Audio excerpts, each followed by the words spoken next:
This is the Get a Life podcast, X-Cult Conversations. Welcome to the Get a Life podcast, X-Cult Conversations. I'm here with Jacky, Gilli and Ross. And we're here today to talk about the holiday seasons that we've all just had. So I'm wondering what everyone's been up to. Well, I'll start. We're in between Christmas and New Year, and on Christmas Day, we went to my daughter's, and I had my little 2-year-old granddaughter there and my other little granddaughter, and we had a really nice family day. And what I couldn't help but think was how lucky and blessed I felt to be able to have that. When you consider so many of our friends, not just the four of us, but so many of our friends have got family they would love to see on Christmas Day. And that's being denied them. And I'm thinking of people like Anne, who can't be with us tonight, but she's got 5 children and goodness knows how many grandchildren. And it felt a real privilege to have the kind of day I had. I don't know what Gilli and Ross did on Christmas Day, but so I went over to a friend's on Christmas Day with another friend, and my friend that hosted us had her friend and neighbour in as well, so there was 4 of us all together, and we had a really, really good day actually. We got there probably about 1:30 and didn't leave till after midnight, so yeah. played lots of games and did all sorts of, it was brilliant. Before, obviously I went to my ex-partner's parents every year, and I actually found that quite stressful, because there was always an argument for one thing, and also it made me think of what I hadn't got as regards my own family at Christmas.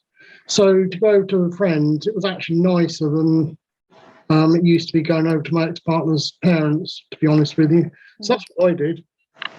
Do you think, Ross, that was possibly because you were with 3 other friends, yeah, and none of you had family there, so you all had that camaraderie ship together, and you weren't trying to pretend to be a family? Whereas if you go and join on another family, you're perhaps trying to do the fact which hits home that you haven't got your own mother and family with you. Yeah, definitely, because all of us are on our own in the normal way. Like my friend in Peterborough, he's on his own. My friend that and also her neighbour is. Yeah, I think you're quite right. It felt like we were all in the same boat. And as you say, when you tag on to somebody else's family, you automatically try and fit in, but it's not the same as having your own family. Definitely. Yeah, we were with family. Only a quiet one this year, but I think it's interesting what you say. It is. I think you definitely do feel that effort to try and tag on, and it can almost become stressful because you are concentrating so hard on trying to fit in, but at the same time, you're missing your the family, your immediate family. I know not everyone has different. Obviously not everyone's able to be, especially if you've got 2 sides of the family. Not everyone goes to their side of the family on Christmas Day. Often alternates with, in years, doesn't it? So, but no, it is. It certainly can be stressful to try and latch on, and to try and make sure you are fitting in. Yeah, it's an interesting point actually, because both of our daughters have parents on their partner's side, so we literally alternate Christmas. So they'll do one with their partner's parents and then they'll do one with us. But I think it's very different knowing next Christmas we won't be with them on Christmas Day. That doesn't bother me at all, because we had them this Christmas. We will see them sometime over the Christmas period. They're not, whereas in the in the event of, the separation that we have from families in the Brethren, you're never going to see them over the Christmas period, are you? So last year, which was our first Christmas, we were like all hyped up because it was our first Christmas.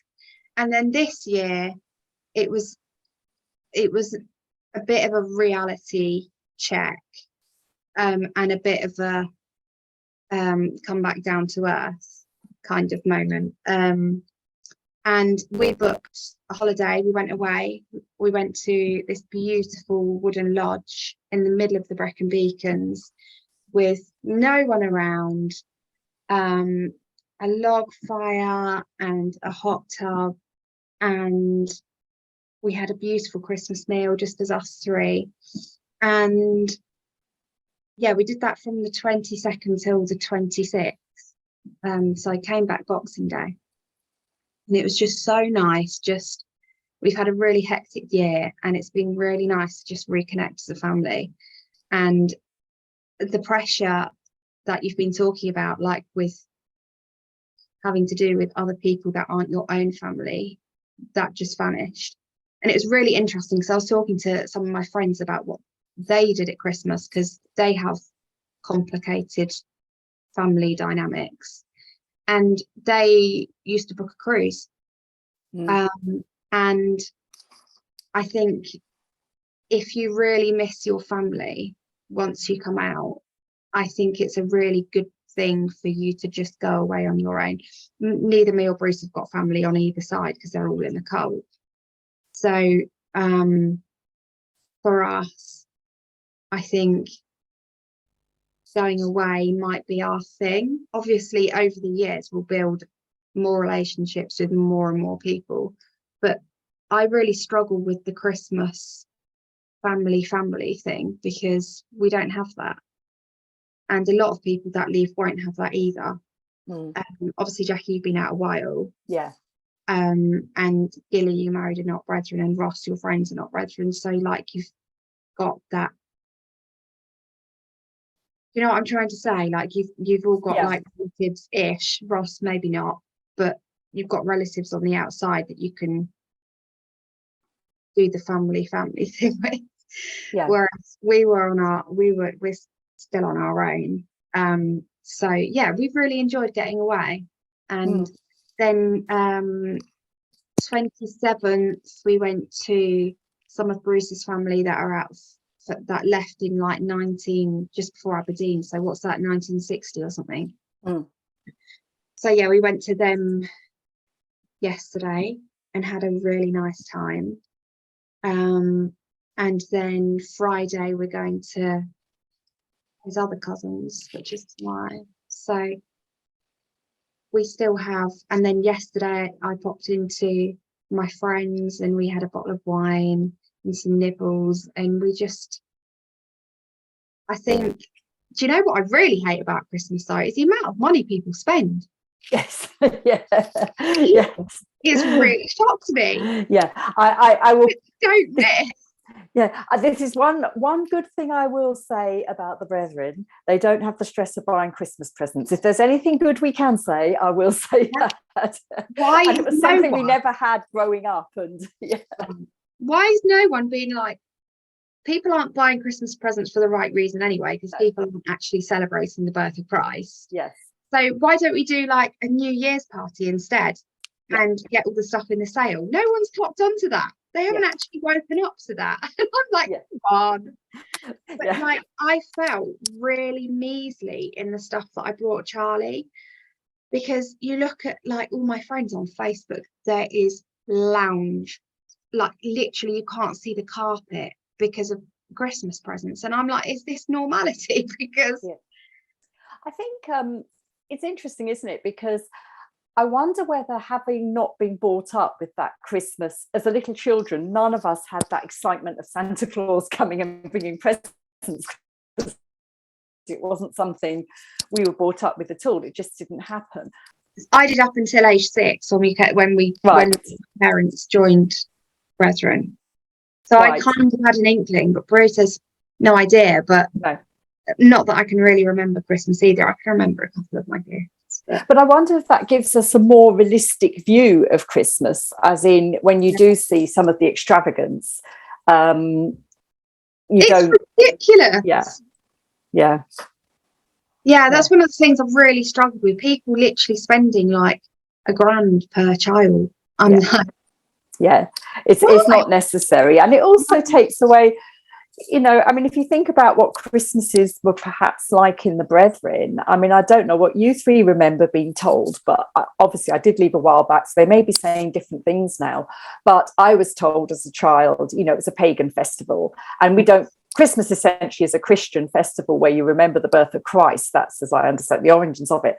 And we were told, well, you wouldn't want to do that because you're supposed to do that every week at the Lord's Supper. When you remember his death, you remember his birth. So you don't have I don't know if they're still saying the same rhetoric. Absolutely, for the justification for not having Christmas. Yeah, they definitely do. And there is definitely some influence from somewhere, I don't know if it's pagan or not, in regards to Santa and all that kind of thing. It all detracts from the real reason of Christmas. But yeah, I don't know if Santa's a pagan. I don't know. I don't either, but yeah. Well, what was your memories of Ross? Your memories of Christmas when you were in the Brethren? I mean, obviously this time you've spent it with your with other families in the past since you've left, and you spent this time with some good friends and had a really nice time. How did that differ from when you were in the Brethren?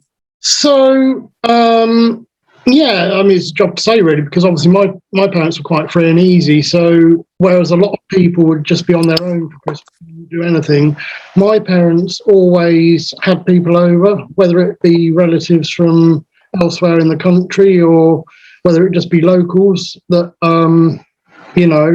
they invited. And so in that sense, things aren't a lot different as in having people around. But, I mean, obviously you had to get to the meeting at the end of the day. You only had a certain amount of time with those people. So be it like 3 or 4 hours or whatever. So that, of course, was a lot different than it is now. Yeah. And do you have memories of Christmas in the Brethren, Gilli, and how do they differ? Yeah, I think it's similar to Ross, really. We probably either entertain or go somewhere. But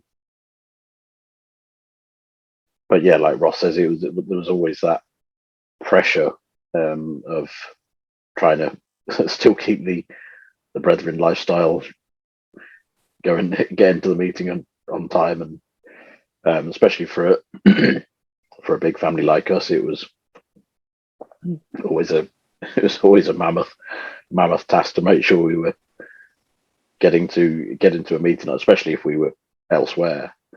But yeah, it was very simple, and yeah, there was no presents or cards or anything like that. It was just completely, in one sense, it was no different to a regular entertaining, apart from that it might be a bit more relaxed because you've got a bit more time, and you're probably inviting someone that you would invite off your own back rather than being told to come to you. So the other thing that I wonder is Christmas, quite apart from, it means different things to different people, but to a lot of people, whether they have a faith or not, it does mean family time. But even when I was in, I recollect that the Brethren very much discouraged spending time, just going to see your in-laws or going to see your parents or doing things like that at Christmas, because that was seen as not quite right. Travel bans, they had that was out, until 24th of February or something. Stupid, some random date. So yeah, I've been keeping an eye on our Brethren neighbours, and they haven't been anywhere. No, it's just like pathetic. I bet you Bruce Hales is on holiday somewhere. Possibly. He's been like, no one else can travel, and then everyone else, and then he's pissed off, and everyone else is stuck in their own houses. Yeah. I mean, I remember I think it was Christmas before last, maybe 2 years ago, somebody inside telling me there was an official, you mustn't travel over the holiday season without permission. So in other words, if you did want to go anywhere, only if it's for care. Yeah, for care or something like that, you had to give a reason, and then you had to have it authorised that you were allowed to go and travel. And so that doesn't seem to have changed. And what I wonder is, what are they so scared of? What are they so scared of families? Let's say your parents live the other end of the country. What is the crime of you taking yourself, and if you've got children in the brethren, up to see your parents? Enjoying yourself. You're not allowed to enjoy yourself. Yeah. It's flesh. It's Midianitish. It's all the bad things. Yeah. Also, I mean, when the latter years I was in, I don't know whether they still do, but they all organise fellowship meetings and I don't know what all over the Christmas period just to keep the minions occupied, basically. Yeah. Which is one of the classic signs of a cult, isn't it? Is actually keep the members so busy that they don't have time to think about what they actually want to do, because there's always something they have to do. Yeah. So they're always doing this. And I also find it quite interesting because, as we know, the Rapid Relief Team are quite active at Christmas time. And I understand this year they've been giving out food boxes and everything from their social media pages. And I remember a slogan that they put out, I think it was 3 or 4 years ago. I'll share it on my screen. Yeah. So show me it. Yeah, so this was a slogan that they put out about 3 or 4 years ago for the Rapid Relief Team. And I can remember at the time I actually sent it to my brother in the brethren, questioning quite I didn't get a reply. And did you say you're coming over? Yeah, just like, hey, the brethren are getting families together for the holiday season. Let's do this. It didn't work. And what they don't actually I've just noticed something on this. What they don't actually realise is that they've used some beach huts next to the beach, which is banned anyway. Yeah. Well, good spot, Ross. Good spot. Yeah, and it's I suppose it's the utter hypocrisy of it that something like this I'll stop showing my screen now, but something like this can be put out on their charity page, and yet people like Abby and Abby's husband and Gilli and Ross and myself have all got family in that won't have anything to do with us, not even at Christmas time. And one half of me, we can laugh about it, but the other half thinks the utter hypocrisy of it leaves you speechless, doesn't it? Yeah. And it's really sad because they love Christmas out here. Yeah. Like, okay, we've struggled with it this year because we're back to reality. It's no longer like a whimsical fairy tale. It's back to reality. But we still absolutely enjoyed it. We've got Christmas lights up and a Christmas tree up and things. And that's the bit that really hurts. Christmas is fantastic, but there's that ongoing heartache, isn't there? Depending on, your circumstances, of the people who just refuse to have anything to do with you. Gilli, do you remember your first Christmas out of the brethren, the first holiday season you had, and what you did? Because Abby, you mentioned your first one was sort of like, oh wow, this is all new and this is exciting, and then the second year it's not quite as exciting. Yeah. What were your thoughts of your first Christmas, Gilli? I mean, my first, well, technically it wasn't out of the brethren because I left just after the day after Boxing Day. So yes, that Christmas was a complete and utter mess. Yes. I mean, I referred to it in my personal podcast, but the Christmas Day and the day after, they were genuinely the worst 48 hours of my life because it was just utter hell. Yeah. But my first Christmas actually out of the brethren, I was actually in Sweden. I was actually in Sweden for that with my now ex-wife. It was obviously Sweden's it's very wintry anyway as a country, it was pretty incredible because we went, we visited the local theme park, which obviously had all the all the Christmas events on, all the ice skating, all that kind of thing, all that, just I guess traveling. I think I'm trying to think. Yeah, we actually drove. We drove to Sweden that year, so that was quite an adventure. So yeah, and the other thing with and it's not just Sweden do it. I know a lot of European countries do it. They celebrate.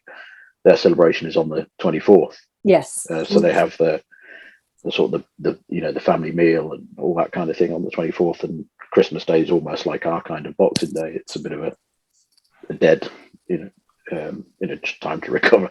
Yeah. But yeah, it was, we were with her family, very different to English Christmas anyway, in general, because they don't have turkey. They'll have a variety of foods and seafood and that kind of thing. So yeah, it was. I suppose couldn't have really been more different from what I was used to, in the sense that I was in a different country. There was a lot of at that point in time I didn't really understand a lot of Swedish, so it was it was all new and exciting. But did it snow? No, unfortunately not. No, shame. Yeah, that would have made it very different. Yeah. Yeah, no, it's yeah, Charlie pulled the curtains back at the lodge and he was like, "It's raining. It's meant to be snow at Christmas." Yeah. No chance. Yeah. Yeah, exactly. Yeah. One of the other things that I struggled with is, and I still have not figured it out, is when you put your decorations up and when you take them down. Like there's supposedly 12 days before. Yeah, why? 12 days after. Why? Because the song says so.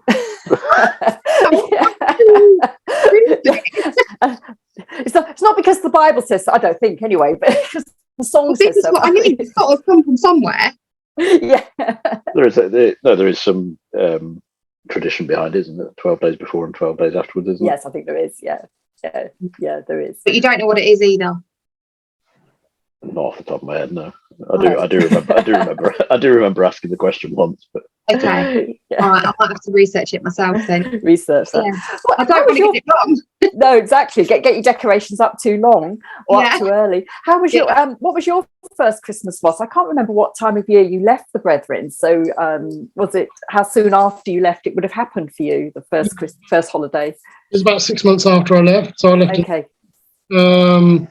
But I didn't move into my flat until October. So as you can imagine, I hadn't really got any furniture or anything. Yeah. I just literally had a friend over and cooked for them because I didn't have else to do.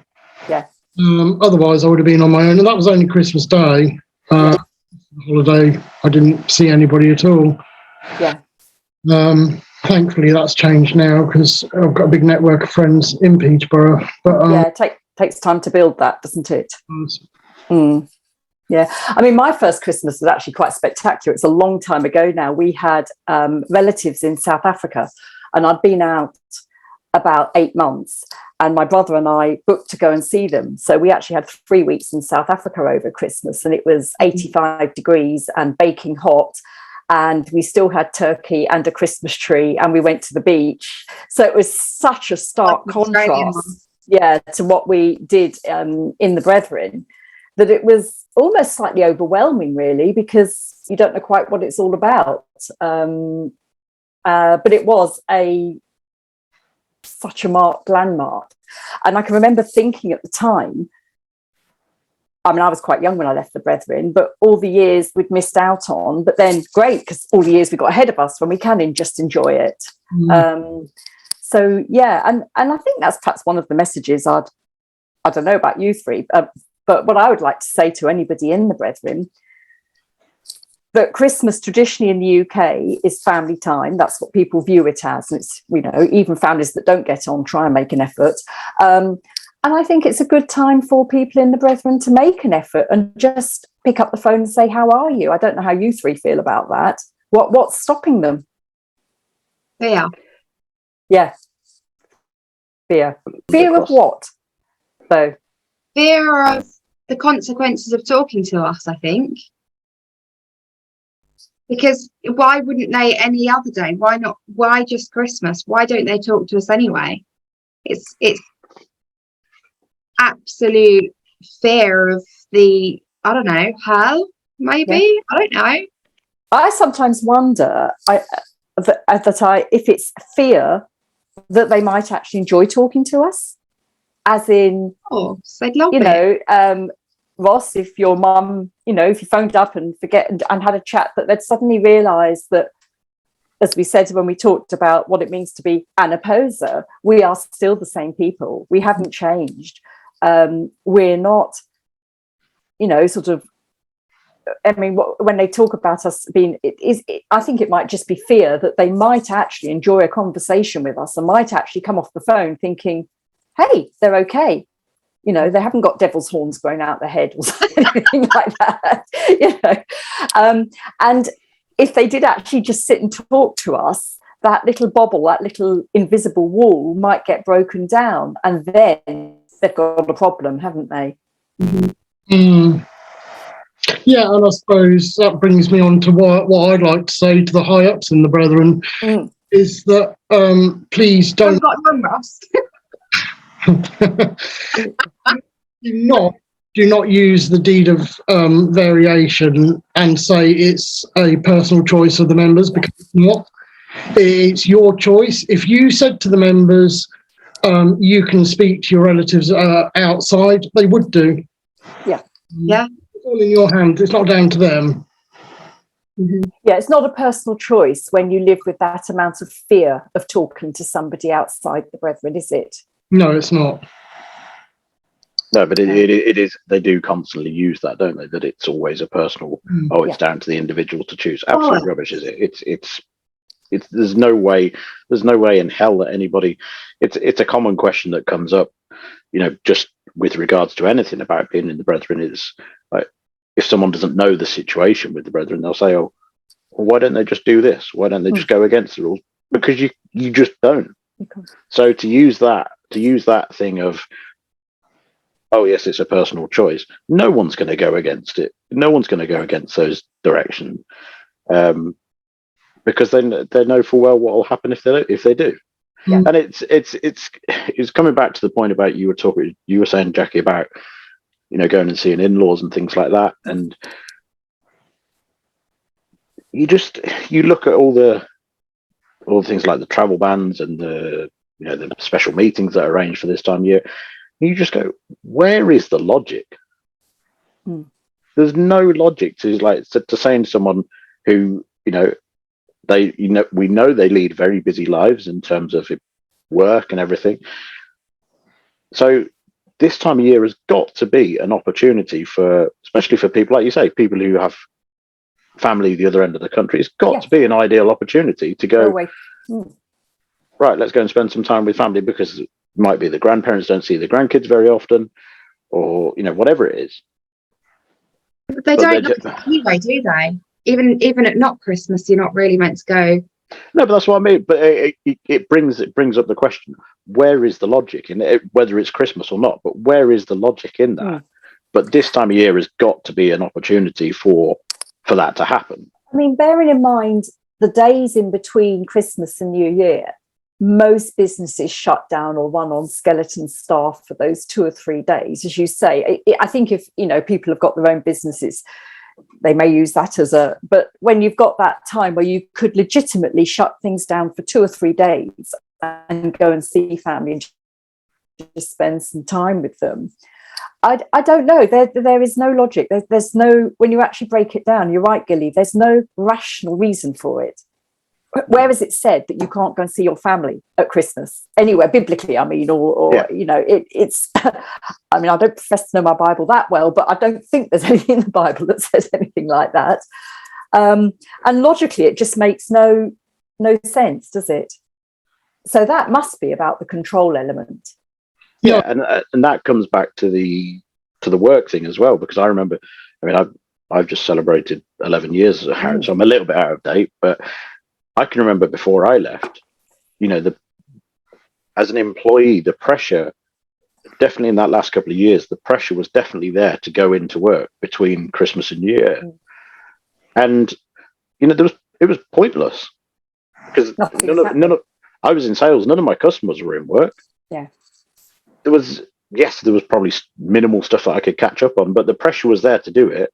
And again, because they wanted us to be distracted with something that meant that we weren't doing something to enjoying yourself. Yeah, exactly. Going and visiting your family.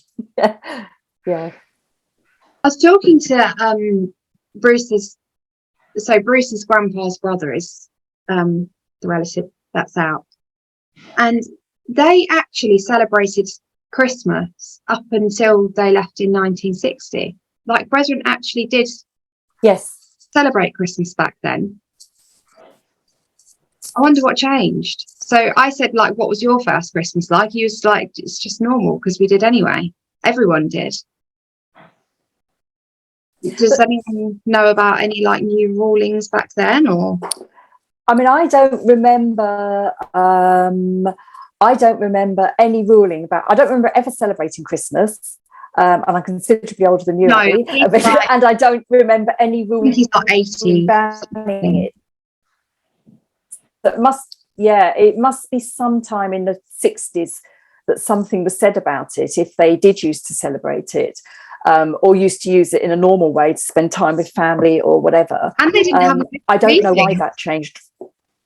No, they didn't have as many meetings per week. So that comes down to sort of what's been discussed before on the podcast, how things have changed over the last 40, 50 years, and it's morphed into something that completely controls a person's life rather than something that should be, if you like, an enjoyable faith that you choose to do. Now, like the latest Sydney Levitical meeting, Bruce Hales said that if anyone wants to like bring their matters out, he can personally guarantee that they won't be shut up or withdrawn from. What the hell? He doesn't want to lose anybody, does he? Yeah, no, he literally was begging. Yeah. I've heard from insiders that he was literally begging for people not to leave. And it's like the one true position. He's absolutely shitting himself because he knows there's unrest in there and he's worried about his revenue stream, basically. Yeah, and he knows it's all coming crashing down around his head. Yeah. Like one insider that I spoke to said that no one's listening to the rules anyway in their locality. All this no travel stuff over Christmas, they're just cracking on and doing what they want. Good for them. Yeah. Yeah. Enjoy it, guys. Put your Christmas trees up and your lights. Exactly. Yeah, I was like, wow.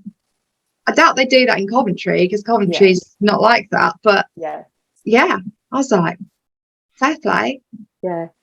And that's almost, I mean, this sort of comes on to something else I was thinking about. You know, we're about to start a new year and these podcasts have been going, you know, over a year now, plus a lot of other action. What change do we hope to create in the next year or so? Just more of the same. The impact the podcasts are having literally must give Bruce Hales sleepless nights every night. I think that's why 2 of his Levitical meetings were only half an hour long. Because can you imagine your whole empire crumbling? Yeah, well, other dictators have had it happen. Yeah, more of the same, I think. I hope that we see more leavers and hear more people's stories, and hopefully people that have been out a while will be able to become courageous enough to tell their stories as well, because so many people are still living in some kind of fear and haven't managed to overcome that to tell their stories, but they're so important. That's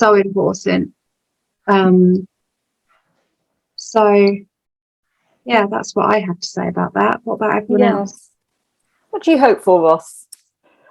So I'm going to get really current. Obviously, I'm going through quite a difficult patch at the moment. And the last thing my mum said to me before I left was, if you ever need help, just contact us and we'll do what we can.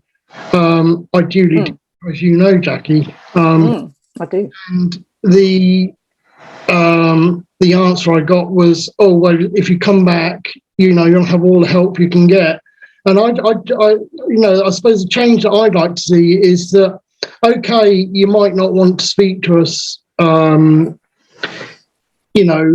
regularly. But at least when we do need help, please do help us. We're still your children. And I think that help, that you summed it up there, Ross. Help isn't kind if it's not given unconditionally. No. If it's given conditionally, it's not true help, is it? It's, well, I'll let you have what you need, but there's a but to it. And that's exactly what you said when you did mention to your mum that you may need help.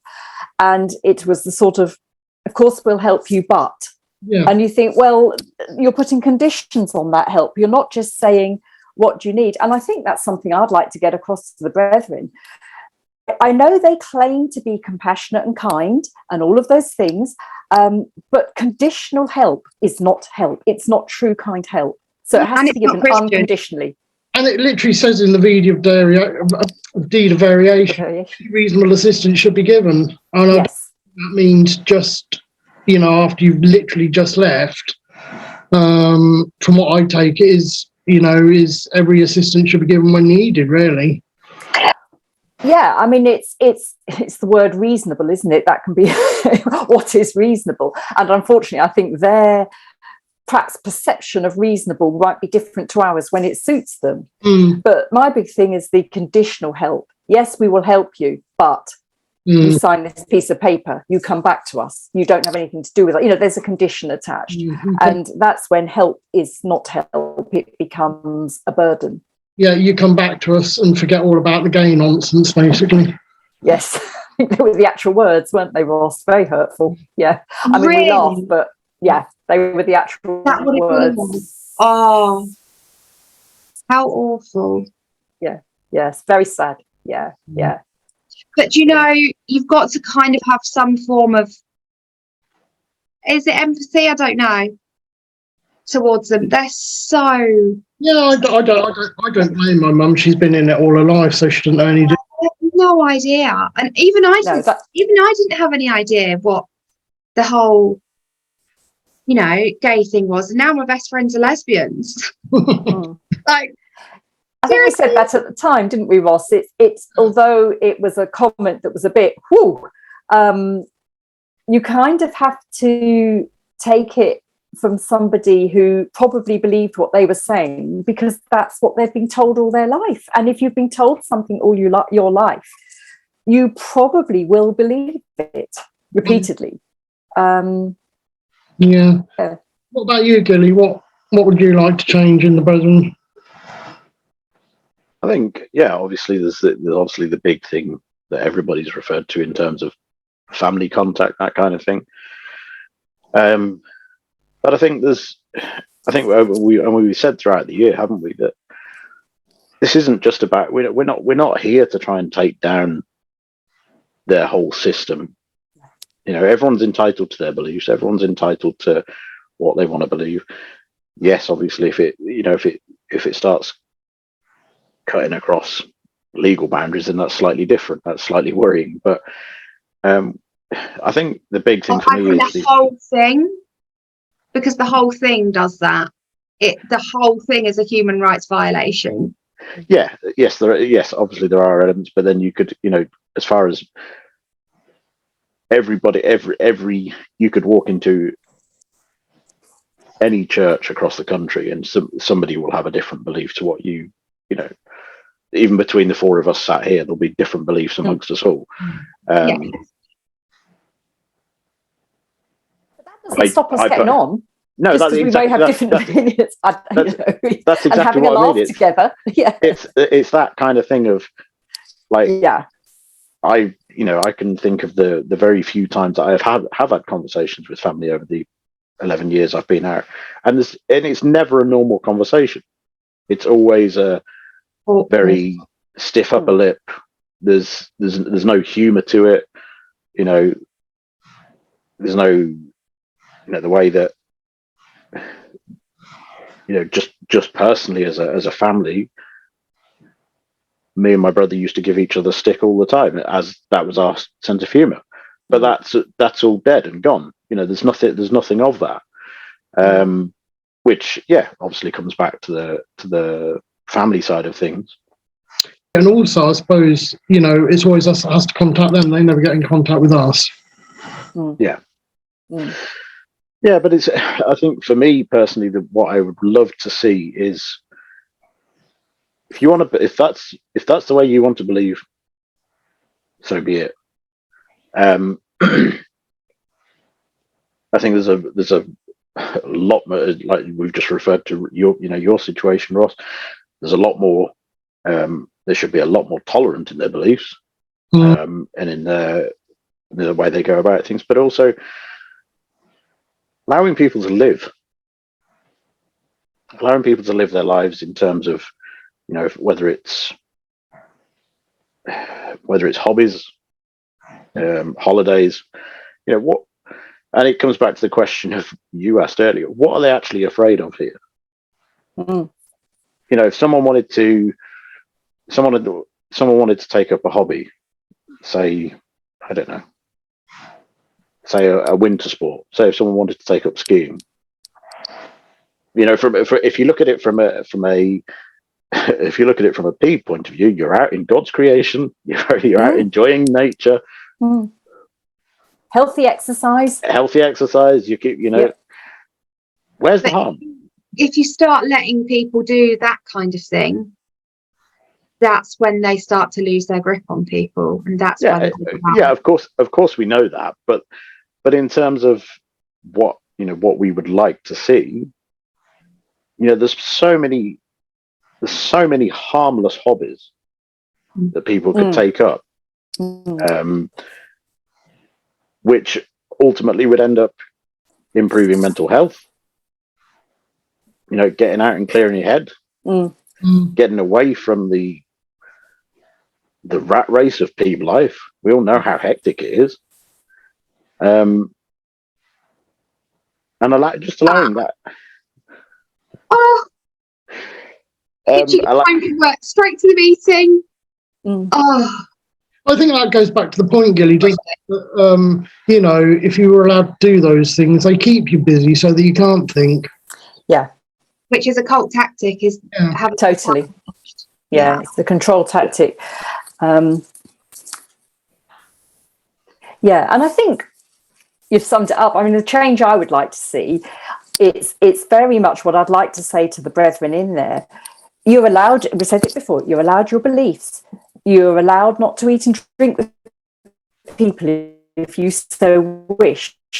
But don't hurt people. And also see why you're being controlled. I would like to say to people in there, look at the reasons why you're being controlled. What is it achieving? Because all you're told is you're living a life like this on earth so that you have a better life in heaven after you die. I mean, it's the afterlife that they're concerned about, isn't it? Their life in heaven. Well, if I'm quite frank, none of us know exactly what's going to happen when we die. So my attitude is, you have this one life now here on earth. So you might as well enjoy it. And by that, I don't mean doing things that are wrong. But the biggest gift you can give somebody is to allow them to truly be themselves. And I think that's what's denied every member of the brethren. It happens outside too. Coercion happens outside. But that's what happens to every member of the brethren. I think when I was in, and I'm sure it's the same for you three, you're not allowed to even think about who you are and what you enjoy in life. And I mean, Ross, you're a very classic example because you were gay, but you're not even allowed to believe at first that you're gay because that doesn't happen in the British things. As Gilli said, some people may love sport, but they're not allowed to pursue sport, are they? And enjoy that. So I think the biggest gift you can give somebody is to allow them to truly be themselves. And what I want to say to the brethren, just take a good, long, hard look. Why are you doing what you do? What are you achieving? And I don't think it's got anything to do with faith. No. And you just want to stop and say, what is it it's achieving? All the meetings, all the entertaining, the stress, the money, everything. What is it achieving? And it's a very good point, because that you just mentioned about not being anything to do with faith. Yeah. And I personally don't have much of a faith anymore, but you look at people who you come across in your life who have a very strong theological grounding. Yeah. And you compare it to people in the Peeps, and there is just, and you look back on your own life in the Peeps, and you look back at, and I think we've referred to it before, but everything that you're doing is to impress or to fall in line. There is virtually no part of their lives that they're actually truly about faith. Yes.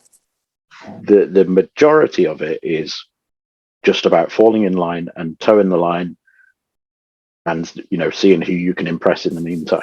Yeah, I agree. And even I haven't been to a meeting for many, many years, but I understand even in the meetings, there's no meaningful understanding of scripture or preaching of the gospel that you might get in a mainstream church, where somebody is actually trying to explain what the scripture means and trying to get you to understand and trying to give you a sort of moral message.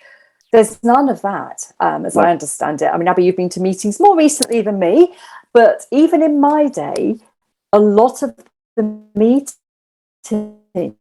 was about Mr. Symington and how our brother is laying down his life for us. And we really should be ashamed of the way we've behaved because of what he's having to do. Mm. And I don't think that's particularly changed. It's just the leaders changed. No.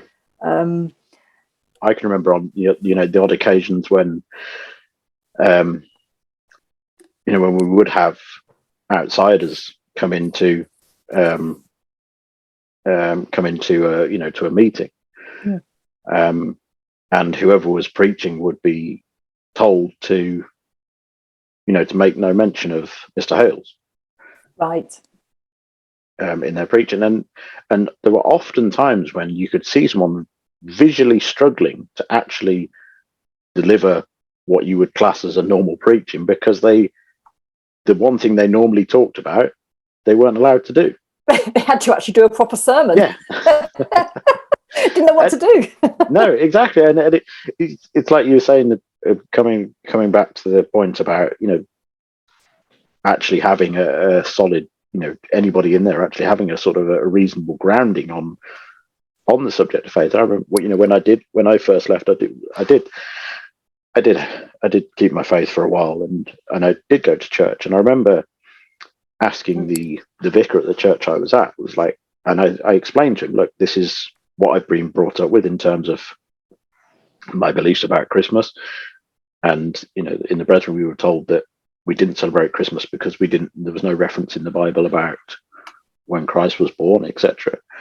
And he just sat down with me and just went through it. And it was really interesting to hear from a theological point of view. He said, look, yes, there is no definitive proof or historical proof that Jesus was born on the 25th of December. However, he wasn't on one census, but he was on the next one. So we know that he was born in a certain time frame. The 25th has probably just been something that's just developed over history and has become the tradition. Yeah. But it's just that kind of thing. It's that kind of that kind of attitude of actually studying it and taking time to study it. Like there's none of that. It's all just because, right, we're told that there's no proof that Christ was born on the 25th of December, so that's it. Yeah. We'll just accept End it. of. Yeah. And the same sort of, I can remember talking to him about various things that were obviously being drummed into me as a kid, and I can remember saying to him about, sorry for asking questions, and he just straight away just not snapped back at me, but just like came back at me straight away and went, if you don't ask questions, you'll never know. No. But you see, how different is that? I was just going to say, what a contrast where we know people that have openly been withdrawn for asking questions, some ex-members of, well, I asked too many questions, and next thing I knew, I'd lost everything. And I think that's the main thing. The brethren are full, in my opinion. Most of the brethren are lovely people. Yes, there's some people in there that aren't very nice, but that's human life. Wherever you go, there's people that are nice and not very nice. But they're brethren on to the next year. Just stop and take a good, long, hard look and think, why am I doing this? Why? And I don't really care how old or young you are. There's always tomorrow. Some people say, I think it's very hard for people like your mother, Ross, who's obviously spent all of her life in there. You can't expect somebody to change or to, but I think what I think is, if the softening came from the top, this is where I do hold the leader responsible. It's like in any business, what's at the top filters down. And if the softening came from the top, I think people like Ross's mother, your parents, Gilli, my brother, would feel they could contact family that are out without fear of repercussions. Yeah. It's because, and that's what is needed. So that would be my change. I think there could be people within, like as Abby said, there was one meeting where they all seem to be doing their own thing at Christmas, and good for them, whereas other meetings maybe are more strict. But if the softening comes from the top, then it will filter through, and that's what you hope for, isn't it? Yeah, and I think, or there's a rebellion from the bottom, either or. yeah. But I think that we've seen proof of that. And we've referred to the deed of variation. Obviously that was put out that the brethren should be able to keep in contact with their family. Yeah. If they choose to. Ross referred to the point about physical help being offered. I can and I can remember that. I can remember quoting that to my brother about physical help being offered and things like that. And his response was, "Oh, you've misunderstood it." And it's just like, how have I misunderstood it? It's there. It's there in black and white. Yeah.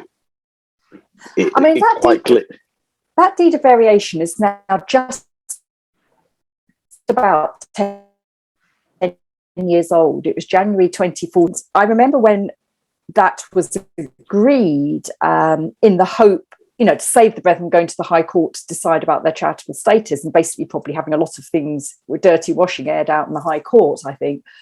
What's changed? I think my personal opinion is what's changed is they've got complacent. Yeah. Because I've personally seen an extract of their ministry from Bruce Hales that has clearly stated that nobody inside should be having any contact with anyone who's left, and that is a direct. That's a direct contrast to what the deed of variation agrees. But the in my opinion, the issue is it's been there. The deed of variation has been there so long that they've just got complacent with it. There's very few people who are, as much as we try and actively challenge it. We're kind of up against a juggernaut, if you like. And the fact of the matter is, as well, is that the main rank and file of the brethren in there don't actually really know what's in the deed of variation. I agree, Ross. They don't even understand its existence or the meaning of it. It's not been transparent in the brethren. And certainly people I've spoken to in the brethren who are not happy in there, and I've mentioned to it over the last 10 years, have all said, what on earth's that? So they don't know, which in itself is a breach of the deed of variation, because it's the trustee's responsibility to make sure the members of the congregation are aware of the deeds that each trust are bound by and the behaviour they're supposed to exhibit. And I know personally from my personal experience, I know that. I mean, I think the agreement actually states every person over the age of 18 is supposed to have a copy. Is that right? Something like that. It's supposed to be. I think the wording. I'd have to double check, but I believe the wording is made available. So I think if anybody asks the trustees for it, they're duty bound to give it to that person. But I don't think anybody in the brethren thinks to ask for it, because they don't really understand. I challenged my parents about it, and they admitted that at the time that it was issued, it was read out in the meeting. Yes, it was. A copy was given to each household, not to each person over 18, just to each household, and they were made to hand it back once they'd read it. Yeah. Now, like just from a, like you said, it's 10 years on. How is anyone supposed to remember a document And they wouldn't, of that length 10 years on? and they wouldn't have time to digest it. No. I mean, the actual deed of variation's a few pages, but the whole document, the report, is 55 pages long. So, you kind of need to read it several times in order to digest and understand what it's all about. So, but also if anybody who's left the brethren, if anybody's challenging it with their personal with their respective relatives, how are they supposed to know what's said if they don't have access to it? Yeah, I did once challenge it. I challenged it with the trustees of the meeting where my brother is local, not because my brother didn't have contact with me. I can live with that. It was because he never contacted my mother. And I challenged it. And it was an uphill battle because it somehow got turned round that he wouldn't have contact with me because obviously I'm an opposer. And it's his choice not to because I'm an opposer. And I came away from the meeting thinking, but hang on a minute, that's not the reason I'm challenging it. I'm challenging it because my mother has never spoken publicly about the brethren. She's never, why can't he just phone up and see, hey, Mum, how are you? Yeah. That's why I challenged it. But the whole point was missed and it was kind of twisted. I think en masse, you could challenge it. Sorry, Ross. I was going off on a bit of a tangent. I was going to go back to what you were saying about the softening from the top. Yes. And linking it into, how one meeting will do something like, all the brethren having, celebrating Christmas and going away, whereas another meeting won't. If the softening came from the top, it would actually have a more even effect throughout the different localities as well. Yes, it would. Yes, it wouldn't be sort of a little rebellion somewhere that then perhaps extends, perhaps gets clamped down, perhaps extends. Yeah. So that comes back to the point that we were making about, them being told not to talk to us. Yeah. The exact same would work the other way. If they were all told, and we know what happened in 2003. Yeah. They're all told to make contact with relatives who had been out for however long. And they did. And they did. So, they did, Ross is really, to link it to your point, Ross, it came from the top. Yeah. Yeah. And if it did, we wouldn't be having these conversations. Yeah, we wouldn't. No, and if it did, I mean, you also wonder about Bruce Hales, what is his end game? Because we know the man is extremely wealthy. He's probably trying to enjoy that wealth surreptitiously. We don't know. There's lots of rumours about him going on holidays. We don't know really what he gets up to, do we? We haven't got the actual hard evidence of what he does when he disappears. So what is his end game? How does he see it carrying on? And I almost want to say to him, for goodness sake, Bruce, just give up. You've got everything. Nobody wants to take your money, but stop taking money off my family to get more money. That's what I want to say. You've got enough, and tell my family and tell everybody's family that it's okay to chat. It's okay to say hello. It's okay to be friends. Because if that happened, the whole thing would change. Mm. But it does. Yes, absolutely. That absolutely comes from the top. But that also applies to individuals. Yes. So I've had this conversation. Like I say, I rarely get to talk to my parents, but I do remember one conversation with them, and it was about something that had happened within the family. I think a sibling of mine had got engaged or married or something. And I'd specifically asked if anything had happened in the family. And my mum didn't tell me. And I found out via someone else a couple of days later. Mm. So I phoned my parents back and I had the conversation with them. And I just said to them at the time, and I think I would say this to anyone inside, what do you think we're going to do with this information? Seriously, if one of there's 3 households with our surname in the brethren.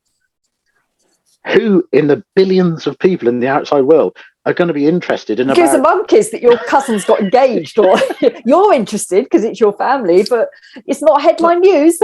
What are we going to do with this information? Yes. Why are you withholding it? Yeah.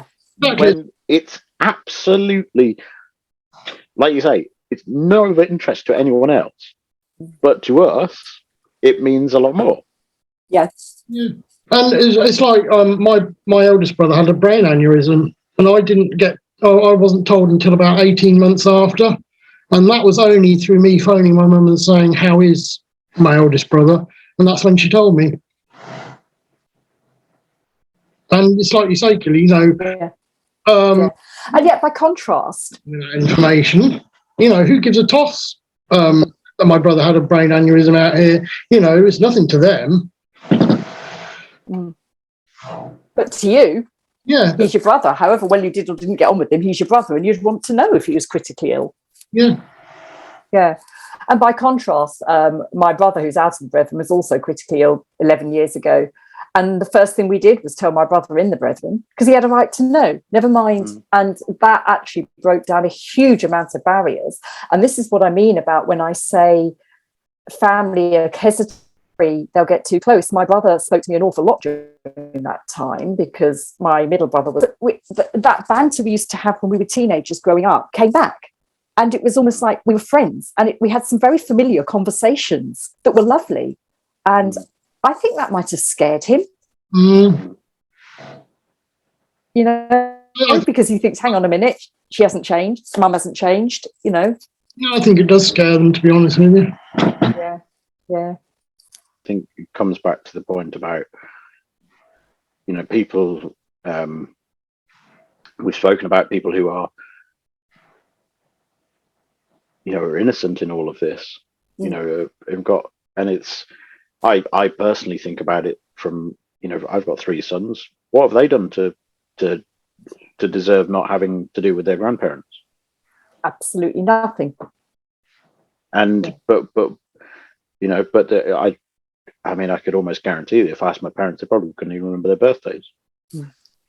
And but what have my 3 sons done? Yeah, you might regard you can regard me as evil, regard me as whatever you want. I don't agree with your assessment of me, but where's 3 innocent kids? 3 innocent. Your 3. They could hardly be classed as opposers because they probably don't even know who the Brethren are at this. Absolutely not. That's, we know there's so many people in that situation. Yes. Yeah. Be it partners, if you've got a partner who's never had anything to do with the Brethren, they're innocent. Where's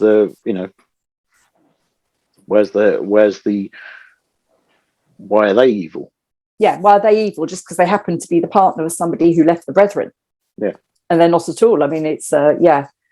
And if they actually sat and thought about it logically, I think a lot of them would see that. But it's that you can almost remember it when you're in that fear, because once you start to think like that, that's when you're on the slippery slope. It's not a slippery slope, it's a great slope, but it's a bit of a bumpy ride at times. yeah, just a bit bumpy at times, but that's when you're on the sort of doubt of, okay, should I be here? Yeah. So, Ross, was there anything else you wanted to say to anybody inside on this subject of change? Not on the subject of change, but I would just like to say to my nephews that I'm out here, and if you ever decided to leave, I'm here and you can just knock on my door. There'll be no judgment. I'm here waiting, And knowing Ross, he'll give you the biggest hug ever. Yeah. And that's what you want to say, is that you've got, we're not hard-hearted, we're kind-hearted, we're here to help. Definitely. Yeah. And don't fear. Yeah, and also our help is unconditional. Yeah. We don't want anything in return. No. Yeah.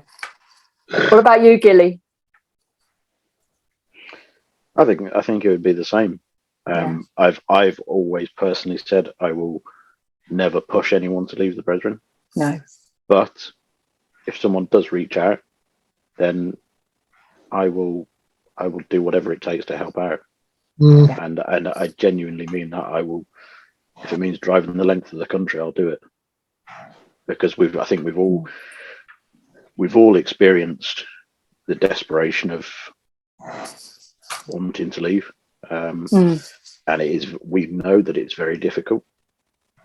But you won't get judgment for whatever it is. No. Everybody has ups and downs in life. Everybody makes mistakes. That's okay. That's okay. That's life. Yeah. Everyone deals with the things differently. Everyone handles things differently. Everyone has different opinions. It's okay. Yeah. You're not going to get into trouble for it. No. And yeah, I think if anybody on the inside, I think if there's one thing I would say is, if you want to do something, if you have an urge to do something, do it. If you want to reach out to a relative that's outside, do it. Because I can guarantee you 90% of the time you're not going to get a negative reaction. No. And what about you, Jacky? Have you got anything you'd like to say to your family that are in there? I think I'd like to say to my brother, please pick up the phone, talk to your parents. They're 85 now. They're both fine. But I think if anything happened to them, he will live with regrets. He will have the regret of 40 wasted years. And I want to say it's not too late. Yeah. They're still here. They'd love to hear from you. And I think I'd reiterate exactly what you two have said. If anybody wants to contact, the contact numbers from the Get a Life podcast, the info at Get a Life, the Olive Leaf Network, there's the Family Survival Trust in the UK that helps people trying to leave controlling groups. Look at the links, there's a lot of help there, or contact any of us and we'll do what we can. But I think from change point of view, a rebellion from the bottom would be good, but softening from the top, I think would I want to say to Bruce, you've got nothing to lose, mate, now. You've got nothing to lose now. You've got your money. You've got nothing left to lose. Yeah. So let it go. Take the pressure off. Let it go and let us have our families back. And I think that would be my message. Very much so. So a rebellion from the bottom would cause a lot of destruction, but if the softening came from the top, there'd be fun. I think you just hit the nail on the head, Jacky. One expression you just used then. Do not let anything. Do not hold anything that you're going to regret. Yeah, absolutely. Yeah. Well, thank you both of you. We seem to have lost Abby on the way, but it was nice to have her with us on the start of the podcast. And all is to say is a very happy New Year to both of you. Enjoy. Thank you. Happy New Year. If you are in a high-demand religious group and need help, please go to oliveleaf.network. To share your story or be a guest on the show, email info.getalife@proton.me.